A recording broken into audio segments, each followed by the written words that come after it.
यदि आप इस वक्तव्य को देख रहे हैं तो आपको अवश्य यह ज्ञात होगा कि यह किस विषय में है। आप इस वक्तव्य को देखने से पूर्व डाउनलोड कर लें तो ज़्यादा अच्छा होगा, क्योंकि इस वक्तव्य को मिटाया जा सकता है और इस वक्तव्य के प्रसारण पर रोक भी लगाई जा सकती है। इस पूरी श्रृंखला के ऊपर भी प्रतिबंध लग सकता है। अतएव आप समस्त दर्शकों को हम यह परामर्श देंगे कि इस वक्तव्य को और इस श्रृंखला के सभी वक्तव्यों को आप डाउनलोड करके अपने पास सुरक्षित कर लें।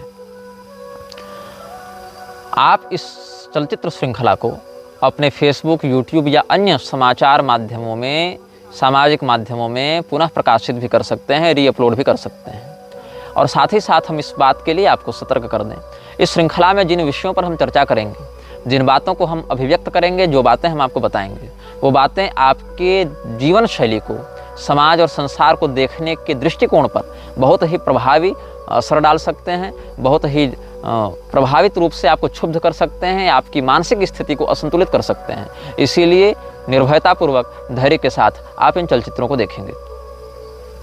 हम इन समस्त चलचित्रों के माध्यम से आप सभी लोगों को एक ऐसे संकट के प्रति जागरूक करना चाहते हैं जो आपके साथ निरंतर बना हुआ है, लेकिन आपको उसका बोध नहीं है। वो संकट आपके जन्म से लेकर आपकी मृत्यु तक जुड़ा हुआ है और आपके जीवन पर उसका जो प्रभाव पड़ता है, उससे आपकी पारलौकिक गति भी बिल्कुल स्पष्ट रूप से प्रभावित होती है। हो सकता है आप इस श्रृंखला को देखने के बाद जिन लोगों को नायक मानते हों उनको खलनायक मानने लगें, जिन लोगों को आप बुरा मानते थे वो आपकी दृष्टि में अच्छे लगने लगें। हो सकता है जो आपके लिए श्रद्धेय हों, अब इस श्रृंखला के बाद वो आपके लिए उन लोगों की छवियाँ बिगड़ जाएं, उन लोगों की छवियाँ नकारात्मक हो जाएं। हम जिस व्यक्ति के विषय में चर्चा करना चाहते हैं वो व्यक्ति यह जानता है कि हम चर्चा कर रहे हैं, वो जानता है कि आप उससे सुन रहे हैं, वो जानता है कि आप उसके बारे में जानना चाहते हैं। वो देख रहा है आपको, वो सुन रहा है आपको, वो समझ रहा है आपको और प्रभावित कर रहा है आपको। इस विश्व के सैन्य शक्ति, आर्थिक शक्ति, राजनीतिक शक्ति, शैक्षणिक शक्ति और बहुत से प्रकार के तकनीक, विज्ञान और आविष्कारों के पीछे जो सत्ताएं हैं, वो समस्त सत्ताएं जिस शक्ति के लिए कार्य कर रही हैं, जिस व्यक्ति के अनुशासन को मान रही हैं, चाहे यह जानते हुए पर भी कि हम किसके लिए काम कर रहे हैं या न जानते हुए, कुछ भय से, कुछ लोभ से, कुछ अज्ञान से, लेकिन उसके विरुद्ध जाने का साहस कोई नहीं करता। जो करते हैं वो या तो चुप करा दिए जाते हैं अस्थायी रूप से, या फिर चुप करा दिए जाते हैं हमेशा के लिए। इस व्यक्ति के प्रभाव से बचने के लिए कोई हथियार नहीं है, कोई शस्त्र नहीं है जिसको आप हाथ में लेकर खड़े हो जाएं तो ये आपसे डर जाएगा। इसकी शक्ति शारीरिक से अधिक मानसिक है। ये कई दिनों से नहीं, कई महीनों से नहीं, कई वर्षों से नहीं, कई शताब्दियों से जीवित है। इसका कोई निश्चित शरीर नहीं है, इसका रहने का कोई निश्चित स्थान नहीं है, इसका कोई निश्चित नाम नहीं है। कुछ लोग इसको शैतान कहते हैं, कुछ इसे लूसीफर कहते हैं, कुछ इसे सरपेंट कहते हैं, कुछ इसे बैफोमेट कहते हैं, कुछ इसे डेविल कहते हैं, कुछ डार्क प्रिंस कहते हैं, कुछ लोग इसे दज्जाल कहते हैं, कुछ लोग इसे अपोलियन कहते हैं, कुछ मैमन कहते हैं, कुछ लीगन कहते हैं, कुछ अजाजल कहते हैं, कुछ मेफिस्टोफिलिस कहते हैं। लेकिन वह नाम जो इससे सबसे अधिक प्रिय है वो है बीलजीबब। बीलजीबब जो है वो एक म्लेच्छ भाषा का शब्द है जिसका अर्थ होता है मक्खियों का राजा। मक्खियों का अर्थ है इसके एजेंट, इसके गुलाम, जो इसके लिए मक्खियों के समान है। आपने एंटमैन फिल्म देखी होगी। एंटमैन फिल्म में क्या होता है, चींटियों के माध्यम से बड़े बड़े युद्ध लड़कर वो जीत जाता है। चींटियाँ देखने में छोटी हैं, लेकिन अगर एकजुट होकर कोई कार्य करें तो उसका प्रभाव बहुत अधिक होता है। इसलिए छोटी सी छोटी चींटियों का समूह भी अगर किसी बड़े वृक्ष के अंदर प्रविष्ट हो जाए, उसकी पूरी जड़ को खोखली करके बड़े से बड़े वृक्ष को धराशायी कर देती है। बड़े से बड़े पर्वतों को वह चींटियाँ छोटे छोटे धूल में परिवर्तित करने का, छोटे छोटे धूल के कणों में परिवर्तित करने का साहस रखती हैं। आप एक कल्पना करके देखें, इस विश्व के 3 अरब म्लेच्छ एक ही दिशा की ओर मुख करके एक निश्चित समय पर, एक निश्चित शब्दावली में, एक निश्चित विधान से अगर किसी विषय का चिंतन कर रहे हैं, चाहे आप उसको नमाज कह लें या अजान कह लें या जो कह लें, अरबों की संख्या में एक विशाल जन समुदाय पूरे विश्व में एक निश्चित दिशा की ओर देखता हुआ, एक निश्चित विधान से, एक निश्चित शब्दावली का उच्चारण करता हुआ अगर कुछ कह रहा है तो ब्रह्मांड पर, आपके परिवेश पर उसका क्या प्रभाव पड़ता है। ये चींटियाँ, ये मक्खियाँ दिखने में छोटी होती हैं, लेकिन एकजुट होकर कोई कार्य करें तो बड़े से बड़े परिणाम को बना सकती हैं या रोक सकती हैं। तो जो नाम इसे सबसे अधिक प्रिय है, ऐसे मैं बताऊं, ये सीधे सीधे इस्लाम की बात नहीं, ये सीधे सीधे ईसाइयत की बात नहीं, ये सीधे सीधे यहूदियों की या हिंदुओं की बात नहीं, ये बात है न्याय, धर्म, सत्य, अन्याय, अधर्म और असत्य, इन्हीं दो पक्षों की, चाहे वो किसी भी रूप में आपके समक्ष प्रस्तुत हो। तो जो नाम इसे सबसे अधिक प्रिय है उसको कहते हैं बीलजीबब। बीलजीबब का अर्थ है मक्खियों का राजा, ऐसे इसको प्रिंस ऑफ डार्कनेस भी कहते हैं। अलग अलग सभ्यताओं ने इसे अलग अलग नामों से पुकारा और इसे अपने नाम, अपने जगह, अपने शरीर बदलने में बड़ा आनंद आता है। ये कहाँ उत्पन्न हुआ, कब से है, इसके विषय में कुछ निश्चित नहीं कहा जा सकता, मैं भी नहीं कह सकता।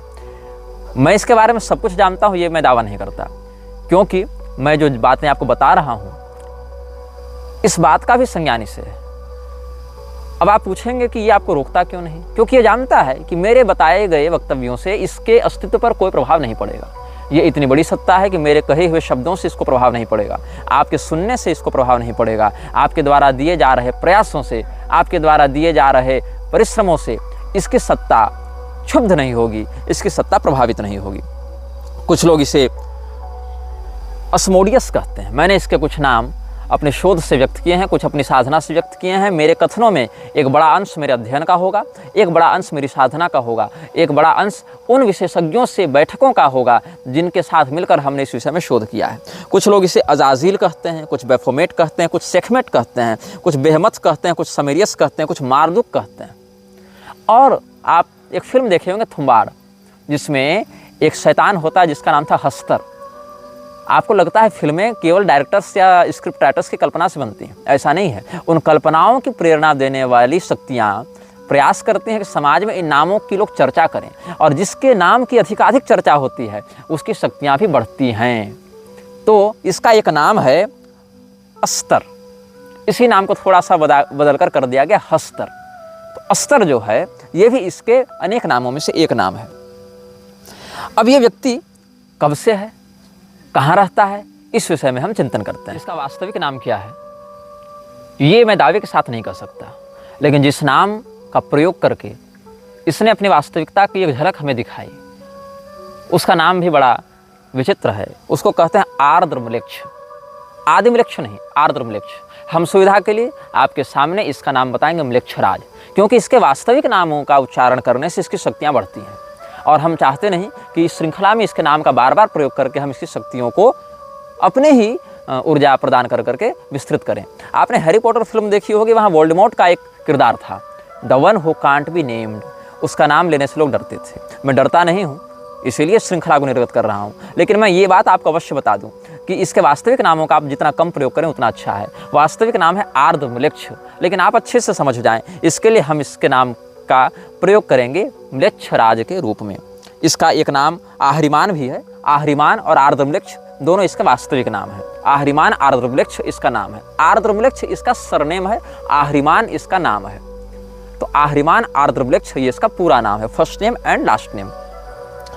तो ये व्यक्ति कहाँ रहता है, ये अभी जिस प्रारूप में चल रहा है, जिस प्रकार की गतिविधियों को लेकर चल रहा है, इस प्रकार की गतिविधियां ये 800 वर्षों से कर रहा है। ऐसा नहीं है कि 800 वर्ष पहले से जिंदा है, ये जिंदा उससे पहले से, उससे बहुत पहले से जिंदा है, लेकिन उससे पहले ये अपने शरीर जल्दी जल्दी नहीं बदलता था, उससे पहले ये अपना घर जल्दी जल्दी नहीं बदलता था, क्योंकि विश्व की जनसंख्या और विश्व की तकनीक, संचार माध्यम बहुत पीछे थे, बहुत कम थे।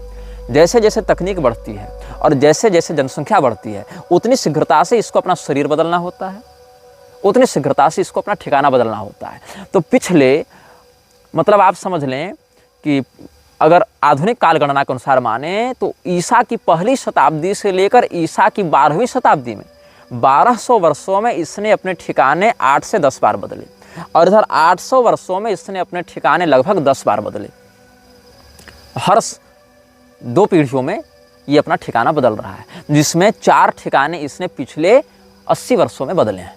क्योंकि इन 80 वर्षों में तकनीक का विकास अधिक हुआ, संचार माध्यमों का विकास अधिक हुआ, यातायात माध्यमों का विकास अधिक हुआ। इसीलिए समय अनुसार ये प्रयास करता है कि विश्व की जनसंख्या को ऐसे बिंदु पर आकर रोका जाता रहे कि इसको बारंबार अपना स्थान और अपना शरीर न बदलना पड़े। क्योंकि जितने अधिक लोग बढ़ेंगे, उतने अधिक विचारें बढ़ेंगे, उतनी विचारधाराएं बढ़ेंगी। विचारों की बढ़ोतरी से हर व्यक्ति की मानसिकता पर प्रविष्ट होकर उसको नियंत्रित करना कठिन होने लगता है, सर्वर लोड बढ़ता है। इसीलिए कम हो लेकिन वफादार गुलाम हो हमारे, तो ऐसे लोग इसको अधिक प्रिय हैं। मैं जिस स्थान पर बैठकर ये बात कह रहा हूँ, उस स्थान पर मैं 29 जुलाई 2015 की रात को भी बैठा हुआ था। क्यों? क्योंकि मुझे धमकी आई थी इसी म्लेच्छराज के कुछ गुलामों से, जो मेरा अपहरण करना चाहते थे। और तब हम अपने घर से लगभग 1280 किलोमीटर दूर इस जगह पर बैठे थे। समय था रात के 7 बजे और दिनांक था 29 जुलाई 2015। अब मैं ये बताता हूँ कि ये रहता कहाँ है। सबसे पुराना ठिकाना जो हमें इसका प्राप्त हुआ था वो था तुर्की में। तुर्की में एक जगह है जिसको आज प्लूटोज गेट के नाम से जाना जाता है। प्लूटोज गेट डेनिजली प्रोविंस में है, जो तुर्की में है। यहाँ पर लगभग ये 150 वर्षों तक रहा और 150 वर्षों तक इसने किया अपनी शक्तियों को बढ़ाया। सक्रिय तब भी था, लेकिन अपनी शक्तियों को इतना बढ़ाया कि ये सामाजिक सम्मोहन कर सके। कितने लोगों तक? लगभग 2 से 3 हजार लोगों की भीड़ को एक लक्ष्य के प्रति मानसिक रूप से सम्मोहित कर सके, ऐसी इसकी योजना थी और जिसमें ये सफल हुआ। इसके बाद इसने अपना ठिकाना बदला। इसके बाद इसने अपना ठिकाना बनाया इजराइल के बगल में।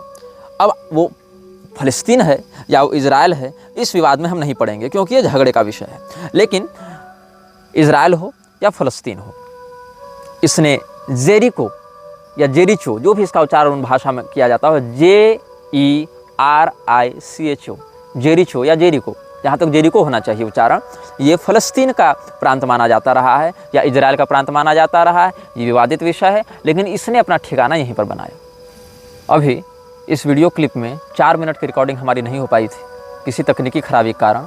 इस श्रृंखला की घोषणा जब हमने की थी, उसी समय से हमारे फ़ोन पर ऑटोमेटिक फीड्स में कुछ ऐसी बातें स्वयं आ रही हैं जो कि ऑफलाइन बातें हैं। ऐसा नहीं कि मैं कुछ नेट पर सर्च कर रहा हूँ या कुछ मैं ट्रेलर रिलीज कर रहा हूँ तो उसका एल्गोरिदम पकड़कर कुछ सजेशंस मिल रहे हैं, ऐसा नहीं है। मतलब बिल्कुल ऑफलाइन तरीके से भी जिस मोबाइल से वाईफाई या सिम कनेक्टेड नहीं है, उन मोबाइल्स पर भी कुछ सर्च करने पर, फोल्डर पर भी सर्च करने पर, ड्राइव में भी सर्च करने पर कुछ ऐसी बातें अप्रत्याशित रूप से सामने आ रही हैं जो कि हमारी संज्ञान में नहीं थी। और अभी क्या हुआ कि जब मैं इस क्लिप की दूसरी प्रति बना रहा था, एक दूसरा भाग अब रिकॉर्ड कर रहा था, तो लगभग 5 मिनट रिकॉर्डिंग होने के बाद वो स्वयं कैमरा बंद हुआ और उसके बाद वो रिकॉर्डिंग स्वयं मिट गई। इसीलिए हम इस वक्तव्य को पुनः रिकॉर्ड कर रहे हैं। ठीक है, तो हम बता रहे थे आपको कि वो भाग जो इजराइल और फिलिस्तीन के मध्य विवादित है, जेरिको जिसको कहा जाता है, वहाँ पर इसने बहुत तपस्या की और ये जीसस का समकालीन समय था। तो जीसस का जन्म जो है वो इसके उद्देश्य को पूर्ण करने के लिए तो नहीं हुआ था, लेकिन अंततः इसने जीसस के उद्देश्य में अपना उद्देश्य घुसा दिया और वो काम किया जो काम जीसस नहीं चाहता था। मैं जीसस का महिमामंडन नहीं कर रहा, जीसस को प्रोत्साहित नहीं कर रहा, जीसस की वकालत नहीं कर रहा। मैं बस ये बता रहा हूँ कि जीसस से जब इसकी मुलाकात हुई थी तो जीसस ने अपने अनुयायियों को सतर्क किया था। जॉन 14:30 में आप इसका प्रमाण देख सकते हैं। जीसस ने इसके आगमन की बात कही थी। जीसस जानता था कि आ रहा है जीसस को अपने वश में लेने के लिए, और जीसस ने अपने अनुयायियों को सतर्क किया और कहा था कि विश्व का शासक आ रहा है, लेकिन उसका शासन मुझ पर नहीं चलता, क्योंकि कोई भी संपदा हो, चाहे दिव्य संपदा हो चाहे आसुरी संपदा हो, जब वो दिव्य संपदा या आसुरी संपदा का कोई व्यक्तित्व जन्म लेता है इस संसार में जिसका व्यापक प्रभाव जनमानस पर पड़ेगा, तो वह व्यक्ति बहुत प्रबल ग्रह दशा के साथ युक्त होकर आता है। तो अगर वो आसुरी व्यक्ति है तो दिव्य संपदा वहाँ हस्तक्षेप जल्दी नहीं कर पाती है, या अगर वो दिव्य संपदा से युक्त है तो आसुरी शक्ति वहाँ हस्तक्षेप नहीं कर पाती है। और कई बार ऐसा होता है कि दिव्य में दिव्य का हस्तक्षेप और आसुरी में आसुरी का हस्तक्षेप भी नहीं हो सकता है। जैसे कि राजा उत्तानपाद के पुत्र ध्रुव जब तपस्या करते थे तो देवताओं ने बड़ी माया दिखाई, वहाँ दोनों दिव्य संपदा है लेकिन असर नहीं कर पाई। यहाँ पर आसुरी संपदा में देखें, रावण और निवात कवच राक्षसों के बीच में युद्ध हुआ है, दोनों आसुरी संपदा के हैं, लेकिन निवात कवचों की आसुरी शक्तियाँ रावण के ऊपर हावी नहीं हो पाई। तो यहाँ पर दोनों मृक्ष शक्तियाँ टकराई हैं, लेकिन मृक्षराज उस समय, जो आर्द्र मृक्ष है, वो उस समय अहरिमान का शासन जीसस पर नहीं चल पाया। इसलिए जॉन 14:30 में जीसस ने कहा अपने अनुयायियों को कि I will no longer talk much with you for the ruler of this world is coming. इस विश्व का शासक आ रहा है। तो वह विश्व का शासक गॉड नहीं था, वो उस विश्व के शासक का नाम था आर्द्रम्लेक्ष अहरिमान। और उसने कहा म्लेच्छराज का शासन मेरे ऊपर अभी नहीं चल रहा है, he has no power over me, ये जीसस ने कहा। और जीसस के ऊपर उस समय प्रभाव नहीं पड़ पाया, इसीलिए 300 वर्षों तक म्लेच्छराज ने अपनी तपस्या को बढ़ाया। और कॉन्टेस्टिन के समय जीसस का ब्रांड उठाते हुए, जीसस का नाम लेते हुए कॉन्टेस्टिन के माध्यम से म्लेच्छराज ने अपनी शक्तियों को आगे बढ़ाया। और इसमें उसको 300 वर्षों का समय लगा ताकि विधिवत वो समाज में अपने विकृति का प्रसारण कर सके। और इस समय वो कहाँ था? उस समय न्यू ऑरलिन्स लुसियाना में था, जहाँ गेट्स ऑफ जीनी है। गेट्स ऑफ जीनी नामक स्थान पर म्लेच्छराज ने 300 वर्ष अपना निवास बनाया। और लुसियाना शहर में, जो कि एक म्लेच्छ प्रांत है, वहाँ पर इसने अपनी शक्तियों को बढ़ाने का काम किया। इसके बाद लगभग हर 100 साल 150 साल में ये अपना स्थान बदलता रहा, जिसमें ये जापान आया और श्रेजान की पहाड़ियों में इसने तपस्या की। फिर ये चीन आया, वहाँ चोंग क्विंग मिंग के पहाड़ी में इसने तपस्या की। फिर ये ग्रीस आया, वहाँ केप मेटापान की गुफाओं में इसने तपस्या की। फिर ये चेज गणराज्य चला गया, जहाँ इसने किला बनाया जिसको होस्का कैसल कहा जाता है। होस्का कैसल में इसने तपस्या की। वो किला 3-4 बार बना है, लेकिन प्रारंभ में उसने म्लेच्छराज ने ही इसकी नींव रखी थी। यहाँ पर ये अभी भी विद्यमान है, इन जगहों पर अभी भी इसके मुख्यालय विद्यमान है। फिर ये इटली में 2 मुख्यालय बनाता है। चेज रिपब्लिक के बाद इटली पहुँचा। इटली में इसने अपने 2 मुख्यालय बनाए, एक केव ऑफ सिविल में, सिविल की गुफा में इसने बनाया, और एक रोम में भी इसकी गद्दी है जिसको लेक्टस कर्टियस कहते हैं। लेक्टस कर्टियस की जो गद्दी है वो इटली के रोम में है, वहाँ पर म्लेच्छराज की एक प्रधान गद्दी है। फिर वहाँ से ये मैक्सिको पहुँचा, जहाँ पर मिक्टलैन एक स्थान है, वहाँ पर इसकी एक गद्दी है। बेलीज में एक्टोन टूनिसिल मुखनाल नाम की गुफा है, वहाँ पर इसका है। आइसलैंड में एक ज्वालामुखी है, उसके अगल बगल भी इसका शासन था, जिसको हेकला ज्वालामुखी कहा जाता है। फिर पेंसिल्वेनिया में सप्तद्वार नामक स्थान है, 7 गेट्स ऑफ हेलम, वहाँ पर भी एक इसका स्थान है। और ग्रीस में मैं बता चुका हूँ केप मेटापेन गुफाएं, वहाँ पर भी, मतलब कहीं पहाड़, कहीं किला, कहीं गुफा, ऐसे स्थानों पर तपस्या करता रहा। अब प्रश्न है, तपस्या इसने किसके की? किसी देवता की, किसी भूत की, किसी पिशाच की, किसकी तपस्या की? इसने तपस्या की पश्चिमामनाय तंत्र के मंत्रों की। भगवान महादेव ने भी इस बात का उद्घोष किया है कि विश्व में बढ़ते म्लेच्छ तंत्र में पश्चिमामनाय तंत्र के मंत्रों का बहुत बड़ा हाथ होगा। और पश्चिमामनाय मंत्रों की एक बड़ी ऊर्जा इस्लामिक आतंकवाद को प्रोत्साहित करने में भी लगती है। तो उस मंत्र की उसने आराधना की, साधना की, मंत्राधिष्ठात्री आसुरी शक्तियों की इसने आराधना की। फिर इसने अपने मुख्यालय बनाने आरंभ की। ये तो इसकी कर्मभूमि हो गई। इन स्थानों पर इसने अपनी शक्तियों को बढ़ाया और अपनी शक्तियों को, ये 12वीं शताब्दी तक की बात है। 12वीं शताब्दी के बाद ये आया प्रोवो ऊटा नामक स्थान पर। प्रोवो ऊटा स्थान पर आकर इसने अपनी एक गद्दी स्थापित की, अपना एक मुख्यालय बनाया। फिर ये माल्टा चला गया। माल्टा शहर में जो गोजो द्वीप है, गोजो द्वीप पर इसने कब्जा किया। माल्टा शहर में ये रहा। उसके बाद मैंने जहाँ तक हमारी बुद्धि जा पाई भौतिक और आध्यात्मिक स्थिति से, वहाँ तक हमने इसका शोध किया है। और मैं बताऊँ, फिर ये स्कॉटलैंड गया, वहाँ स्काराब्री नामक स्थान पर ये रहा। फिर ये उत्तरी स्लोवेनिया गया और वहाँ पर पोटोक की गुफाओं में रहा। फिर ये इराक पहुँचा, कुर्दिस्तान इराक के क्षेत्र में इवरिल का सीटाडेल इसने बनवाया, वहाँ पर ये रहा। फिर फ्रांस चला गया, वहाँ पर लेस्कक्स की गुफाओं में रहा। फिर स्पेन के केव ऑफ इल कैस्टेलियो में ये रहा। उसके बाद ये तुर्की आया, गोवेकली टेप में ये रहा। इस प्रकार से अलग अलग स्थानों पर घूमता हुआ अंत में ये पहुंचा कोला प्रायद्वीप। कोला प्रायद्वीप में आज से 50 साल पहले म्लेच्छराज रहता था। जब कोला प्रायद्वीप में वैज्ञानिकों का शोध बढ़ने लगा तो कोला प्रायद्वीप को छोड़कर ये पहुंच गया तुर्कमेनिस्तान के काराकुम रेगिस्तान में। और पिछले 1 साल तक ये तुर्कमेनिस्तान के काराकुम रेगिस्तान में रहता था। अब ये जिस स्थान पर रहता है वो दिखता कैसा है, इसकी झलक अगर मैं कुशल चित्रकार या एनिमे डिजाइनर होता तो आपको मैं दिखा देता, लेकिन मैं असमर्थ हूँ। मैंने AI से इसके घर का डिजाइन बनाने का बहुत प्रयास किया। लगभग मैंने अपने जीवन के 3 दिन दिए, जहाँ तक मेरे पास तकनीकी ज्ञान है, ग्राफिक डिजाइन से मेरे पास, मैंने 3 दिन परिश्रम किया। लेकिन जो मैंने देखा इसके घर का नक्शा वो मैं नहीं दिखा सकता हूँ आपको। मैंने बहुत परिश्रम किया, क्षमा कीजिएगा, मेरे पास वो डाटा नहीं है। मैं बस आपको वर्णन करता हूँ, आप अपने नेत्र बंद करके वो जानकारी को सोचने का प्रयास करें कि आप एक ऐसे स्थान पर हैं जो लगभग आधा किलोमीटर लंबा और आधा किलोमीटर चौड़ा है। मतलब वो स्क्वायर नहीं है, आप ऐसा समझें कि वो आधा किलोमीटर रेडियस का एक गोलाकार क्षेत्र है। उस गोलाकार क्षेत्र के मध्य में एक तल्ले का एक घर है। ये अंडरग्राउंड नहीं है, ये ज़मीन के ऊपर है और उसकी छत एक तरफा स्लोप वाली है। एक तरफा स्लोप वाली उसकी छत है, दो तरफा स्लोप नहीं है, एक तरफा स्लोप है। बिल्कुल काले रंग का घर है। उस घर के ठीक सामने आग जल रही है। कुछ टूटे हुए वाहन हैं, कुछ बिजली के खंभे हैं जहाँ पुराने बल्ब लग रहे हैं और उन बल्बों की रोशनी जहाँ तक है वहाँ तक तो प्रकाश है, लेकिन उसके आगे घुप घना अंधेरा है। और मैं बहुत निर्भय प्रवृत्ति का व्यक्ति हूँ। मैं वन पर्वत इत्यादि में निर्भयतापूर्वक विचरण करता हूँ और उस घर की झलक मैंने लगभग आधे मिनट तक देखी। मैंने स्वयं को वहाँ पर आध्यात्मिक रूप से अनुभव किया, लेकिन वो इतना भयाक्रांत करने वाला दृश्य था। वहाँ कोई भूत प्रेत डरावनी कुछ नहीं थी, बस एक घर था काले रंग का, एक अंधेरा परिवेश था, कुछ टूटे वाहन थे और सामने अग्निकुंड था। और इसी दृश्य में इतनी नकारात्मकता थी, इतनी आसुरी तत्वों का उसमें प्रतिष्ठापन था कि मेरे जैसा निर्भय व्यक्ति भी हृदय से कांप गया और उसके आगे देखने का मैं साहस उस समय नहीं कर पाया था। और इस स्थान का नाम क्या है ये खोजने में मैंने बहुत परिश्रम किया और तब जाकर पता चला कि ये स्थान का कोई निश्चित नाम नहीं है। मतलब ये उसका हेडक्वार्टर जो है, हेडक्वार्टर की एक अलग संज्ञा है जिसको कहते हैं पैरागमम। इसका नाम है पैरागमम। पैरागमम का जो मुख्यालय है, पैरागमम एक उपलक्षण है। मतलब अगर मृक्षराज यहाँ बैठा है तो इसी जगह का नाम हो जाएगा पैरागमम। अगर मृक्षराज दिल्ली में बैठा है तो उस जगह का नाम हो जाएगा पैरागमम। अगर मृक्षराज वाशिंगटन में बैठा है तो उस स्थान का नाम हो जाएगा पैरागमम। मतलब पैरागमम को निश्चित स्थान नहीं है, पैरागमम वो थ्रोन है जिस पर मृक्षराज बैठता है, वो उसका हेडक्वार्टर है। चाहे वो कहीं बना ले, चाहे वो आपके मन में बना ले, तो आपका मन हो जाएगा पैरागमम। इस प्रकार से अलग अलग स्थानों पर वो रहता है। सीरिया में भी इसकी गतिविधियाँ हमने 2017 से 18 के मध्य में देखी थी, अनुभव की थी। मतलब देखी थी मतलब गया नहीं था, अनुभव की थी और एक शाक्त परंपरा के साधक से इसकी पुष्टि भी की थी। तो हमने आपको इस विषय में मूलभूत जानकारी आज देने का प्रयास किया है, इसके नाम के विषय में, इसके उद्देश्य के विषय में, इसके रहने के ठिकानों के विषय में।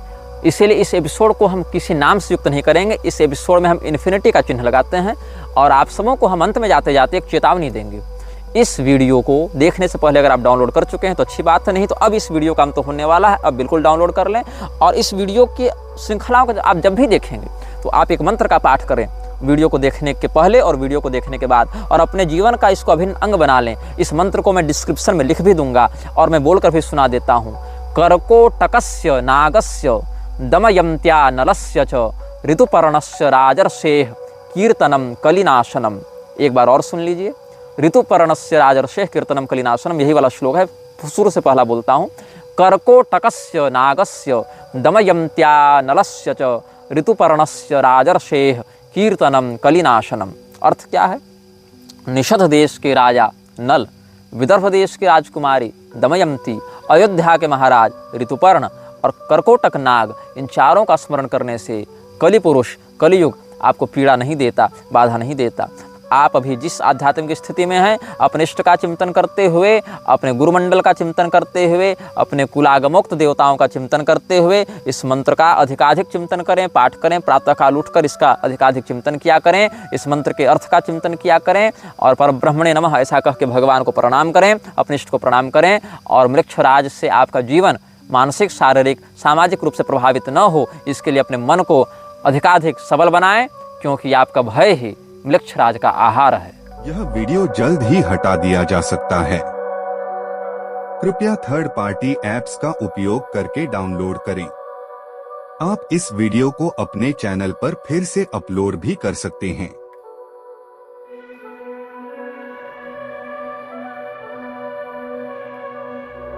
This video may get deleted soon. Please download using third party apps. You may also re-upload this video on your channels. Thank you.